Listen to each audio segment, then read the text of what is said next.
Hi, அனைவருக்கும் வணக்கம். நான் உங்கள் ரம்யா. இன்றைக்கி நம்ம ஒரு ஸ்டோரி பார்க்க போகிறோம். ஓகேவா? ரோமபுரி நாட்டில் மதியரசன் அப்படிங்கிற ஒரு மன்னர் ஆட்சி செஞ்சுட்டு வராங்க.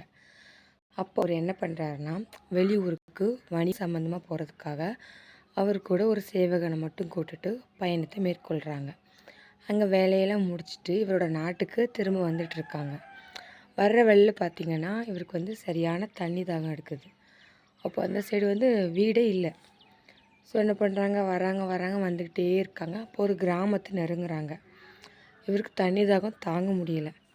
அப்போ அவங்க வேலியில் பார்த்திங்கன்னா ஒரு வெள்ளரி பழம் விளைஞ்சி கிடக்குது, நிறைய கிடக்குது. யாருமே அதை பறிக்கலை. அப்போது அந்த மன்னர் சொல்கிறாரு அந்த சேவகனை பார்த்து, நீ போய் இந்த வெள்ளரி பழத்தை எனக்கு பறிச்சிட்டு வா, அதை சாப்பிட்டா கொஞ்சமாக தண்ணி தாகம் குறையும்னு சொல்கிறாங்க. அந்த சேவகனும் மன்னரோட கட்டளையை கேட்டு இறங்கி அதை பறிக்கிறதுக்காக போகிறான். அப்போ ஒரு கண்ணு தெரியாத ஆள் இருக்கார் பார்த்தீங்களா, அவர் அது வெள்ளரி பழம் கிடையாது அப்படின்னு சொல்கிறாரு.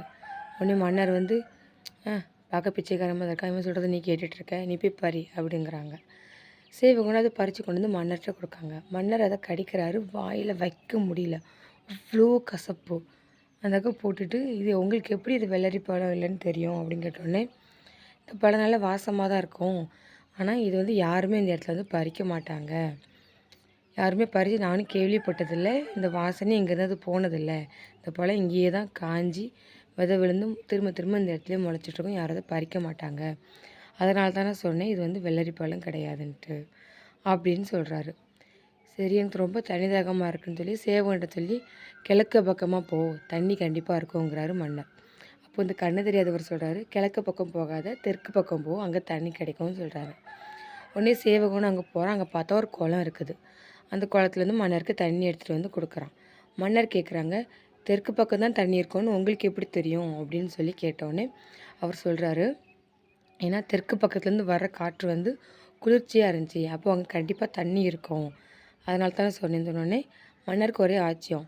நீங்கள் என் கூட அரண்மனைக்கு வாங்க, நீங்கள் எனக்கு உதவியாக இருப்பீங்கன்னு சொல்லி அவரை அரண்மனைக்கு கூட்டு போயிடுறாங்களா. கொஞ்ச நாள் ஆச்சு.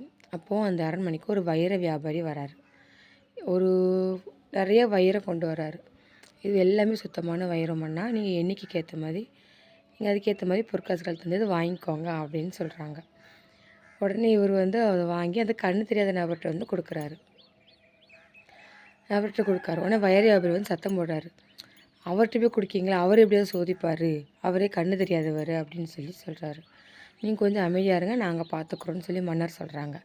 உடனே அது கண்ணு தெரியாத நபர் அதை கையில் எடுத்து பார்க்குறாரு. பார்த்துட்டு பாதி வைரத்தை இடது கையிலையும் பாதி வைரத்தை வலது கையிலையும் வச்சுட்டு, இந்த கையில் வலது கையில் இருக்கிறதா உண்மையான வைரம், இடது கையில் இருக்கிற கண்ணாடி கல் அப்படிங்கிறாரு. உடனே மன்னர் நீங்கள் எதை வச்சு அப்படி சொல்கிறீங்கன்னொடனே, வைரம் நம்மளோட உடலோட வெப்பத்தை உள்வாங்கும், கொஞ்ச நேரத்துலேயே வெதுவெதுப்பாயிரும், ஆனால் கண்ணாடி கல் அவ்வளோ சீக்கிரம் வெப்பத்தை உள்வாங்காது, அதனால தான் நான் சொல்கிறேன் இது வைரம், இது கண்ணாடி கல்லுங்கிறாங்க. வைர வியாபாரிக்கும் ஒரே அதிர்ச்சி ஆகி போச்சு.